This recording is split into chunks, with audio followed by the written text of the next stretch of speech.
Good morning, children. Today we are going to study methods of training.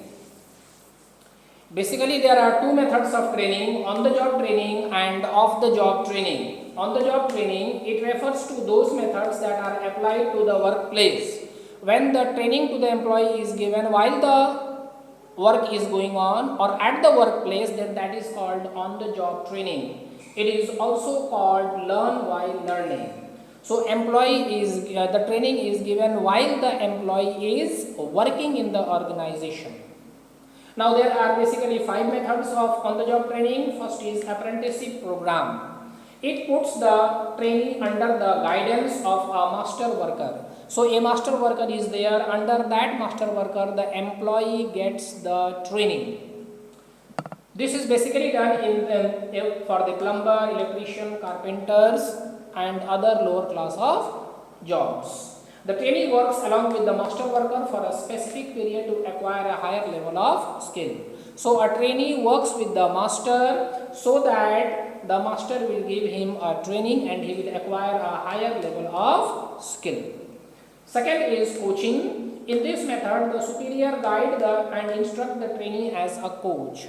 So in the coaching method, the coach or the superior guide and instruct the trainee to do the work, and after guiding and training him, he counsels or suggests him how to achieve the goals. Then the coach also does the periodic review of the trainee progress and then suggests changes required in the behavior and performance of the trainee, and this is the way by which he trains him. Then the third process of on-the-job training is internship training. It is a joint program of training in which educational institution and business firm cooperate in order to impart training to the selected candidates. So in this internship program, some selected candidates are sent to the company where they get the practical training of their work. This means that the institute and the company, they join together and form a group and they select some students and they give the training to that selected candidates. People can acquire practical knowledge by working in factories. So these people, they go to the factory and get the practical knowledge, and after that they are able to handle the recurring problems effectively. The fourth method of on-the-job training is job rotation. It involves shifting the employees from one job to another, or from one department to another, or from one shift to another. Why this is done? This is done so that the employees learn various skill and variety of jobs. Then the fifth one is induction training. In induction training, is basically given to the new employees so that he can settle down in the job quickly. This training helps him to become familiar with the people, then he will become familiar with the surroundings, he will become familiar with the jobs and also with the business. Basically, this is done for the few hours or for the few days.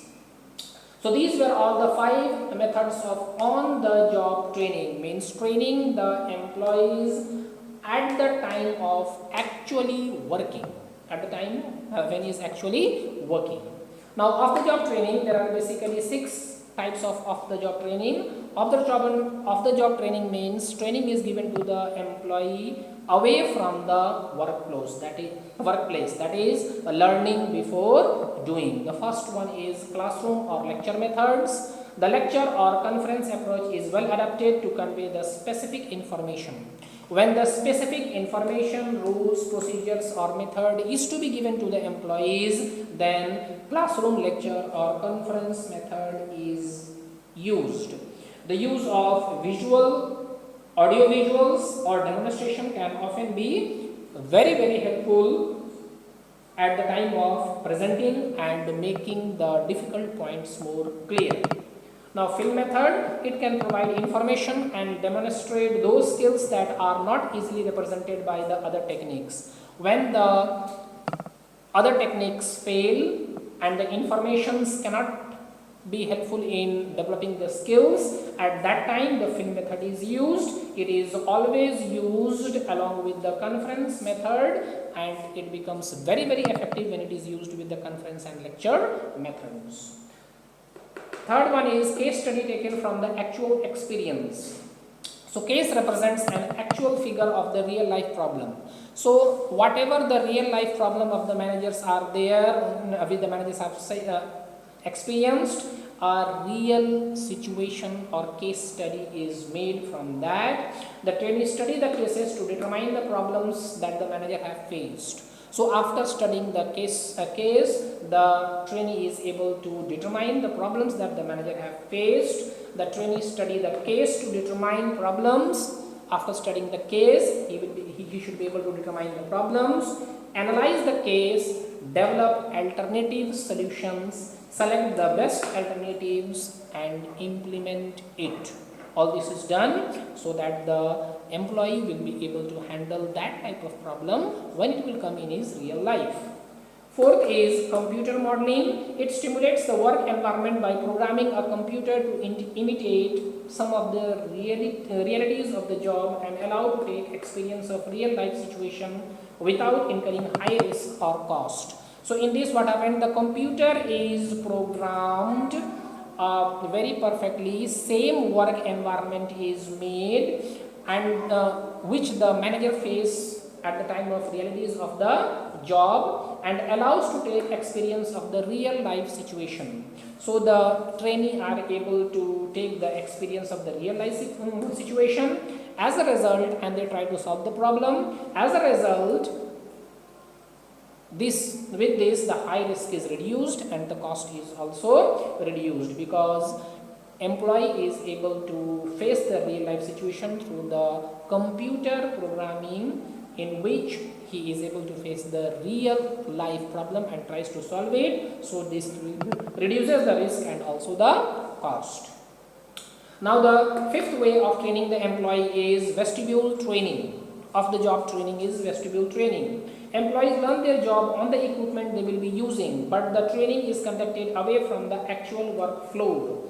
So when the equipment is very costly, when the equipment is very sophisticated, then at that time a dummy equipment is made, a duplicate equipment is made, and the training of the employee is given on that duplicate equipment, so that when he will go to the real equipment, he will not face any type of problem, or the risk of operating that equipment will be very less.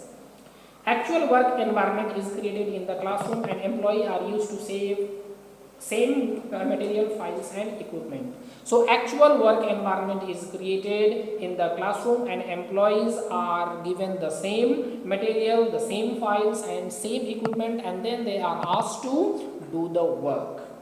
This is actually done when the employees are required to handle sophisticated machines and equipment. So this is basically done when the employees are required to handle the sophisticated machinery and equipment. Now the last one for the on-the-job training is programmed instructions. In this method, information is broken into meaningful units. So in this method, the whole information is broken into meaningful units and arranged in the logical and sequential learning package. So the whole information is broken into a meaningful units, and then it is arranged into a logical and sequential learning package.